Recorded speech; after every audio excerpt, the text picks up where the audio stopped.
नमस्कार दोस्तों, स्वागत है आपका हमारे YouTube चैनल आर्ट क्लासेज में। हम पढ़ रहे थे कक्षा 12 का चित्रकला का अध्याय नंबर 3 राजस्थान की प्रमुख चित्र शैलियाँ, जिसके अंतर्गत हमने मेवाड़ शैली जो कंप्लीट कर ली है, मारवाड़ शैली और बीकानेर शैली को पढ़ चुके हैं और अब हम पढ़ेंगे किशनगढ़ शैली। ध्यान रखिएगा दोस्तों, किशनगढ़ शैली राजस्थानी शैली की सबसे महत्वपूर्ण चित्र शैली है, जिसके बारे में अब हम पढ़ेंगे। तो चलिए हम पढ़ते हैं किशनगढ़ चित्र शैली के बारे में।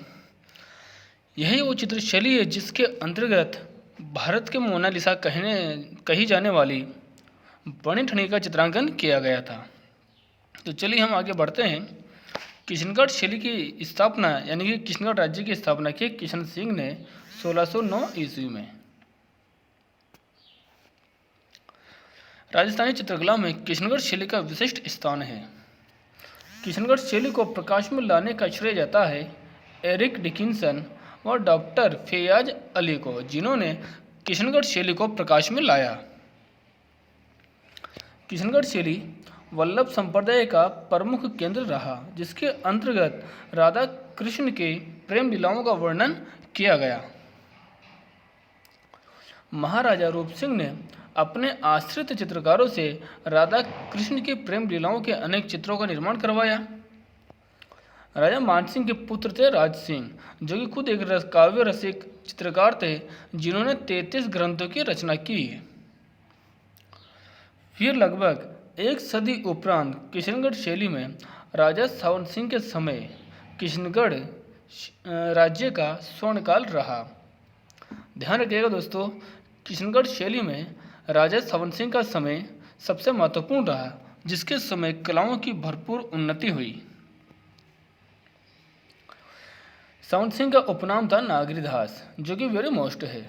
सावन सिंह ने लगभग 75 चित्रित ग्रंथों की रचना की और उनमें से कुछ प्रमुख है नागर सामुच्चय, मनोरथ मंजरी, रसिक रत्नावली और बिहारी चंद्रिका। ये वो ग्रंथ है जिनकी रचना महाराज सावन सिंह के द्वारा की गई। महाराज सावन सिंह का प्रमुख चित्रकार रहा मोरध्वज निहाल चंद। मोरध्वज निहाल चंद ने सावन सिंह की उपपत्नी बनी ठनी का चित्रांकन राधा के रूप में किया।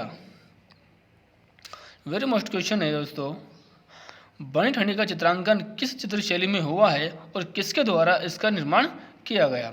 तो बनी ठनी का चित्रांकन किशनगढ़ चित्र शैली में हुआ है और मोरध्वज निहाल चंद्र के द्वारा इसका निर्माण किया गया।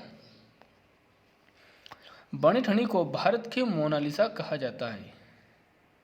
ध्यान रखिएगा दोस्तों, बनी ठनी को भारत की मोनालिसा कहा जाता है।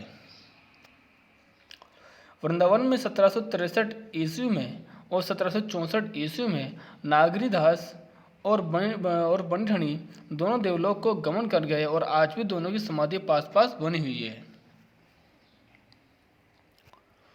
फिर राजा कल्याण सिंह के काल में लाडली दास नामक चित्रकार ने किशनगढ़ शैली को कुछ आगे बढ़ाया और प्रसिद्ध गीत गोविंद का चित्रांकन कार्य किया।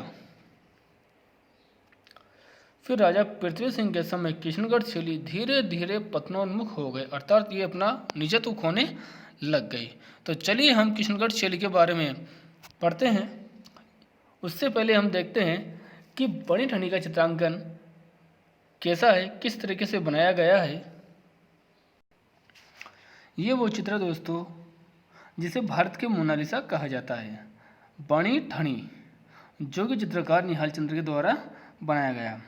इसकी विशेषताओं के बारे में हम देखते हैं। इसकी जो नाक बनाई गई है वो बहुत लंबी बनाई गई है और चेहरा है एक चश्म, यानी कि इसमें केवल एक ही आँख दिखाई गई है। होठ जो बनाए गए हैं वो कमल की पंखुड़ी के जैसे दिखाए गए हैं और पतले और बारीक होठ बनाए गए हैं। तो चलिए हम इसकी विशेषताओं के बारे में फिर बाद में देखेंगे, उसके पहले हम इसकी विशेषताओं को पूर्ण करते हैं। किशनगढ़ शैली के प्रमुख चित्रकार कौन कौन है? सूर्यध्वज मूलराज, मोरध्वज निहालचंद, सीताराम, बदन सिंह, रामनाथ, नानक राम, सवय राम, लाडली दास, सूरजमल आदि। ये किशनगढ़ शैली के प्रमुख चित्रकार रहे। किशनगढ़ शैली की जो सबसे प्रमुख विशेषता है वो है नारी का सौंदर्य, जिसके लिए किशनगढ़ शैली को जाना जाता है, जिसकी सर्वोत्तम उदाहरण है बनी ठनी का चित्र। बनी ठनी की जो कुछ विशेषताएं हैं वो देखिए। जो चेहरा बनाया गया है वो पतला लंबा चेहरा बनाया गया है। जो नासिका बनाई गई है वो नुकीली और लंबी है। पतले संवेदनशील अधर, अधर यानी होठ, और लंबी चरहरी बदन वाली खंजना करती आकृति बनाई गई है। खंजना करती आकृति खंजन पक्षी के जैसी होती है। ये जो पक्षी होता है खंजना करती, इस तरीके से उसकी आंख बनाई गई है।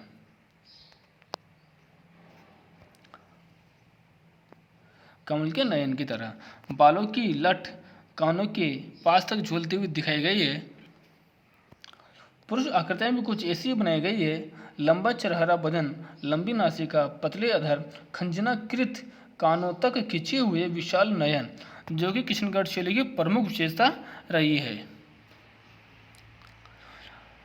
पतली कमर, पैरों तक झूलता पारदर्शी जामा तथा अलंकरण और फूलों से सुसज्जित सारा शरीर किशनगढ़ शैली में अनोखा बन पड़ा है। ध्यान रखिएगा दोस्तों, किशनगढ़ शैली राजस्थानी चित्रशैली की सबसे प्रमुख विशेषता है, जिसके अंतर्गत सावन सिंह की उपपत्नी बनी ठनी का चित्रांकन राधा के रूप में किया गया है, चित्रकार मोरध्वज निहालचंद्र के द्वारा। ये हमारा किशनगढ़ शैली कंप्लीट हुआ। अगर वीडियो अच्छा लगा हो तो वीडियो को लाइक करें, सब्सक्राइब करें और बेल आइकन पर क्लिक करें, जिससे नई वीडियो की आपको समय समय पर मिलते रहें। ओके, थैंक यू, धन्यवाद। जय हिंद, जय भारत।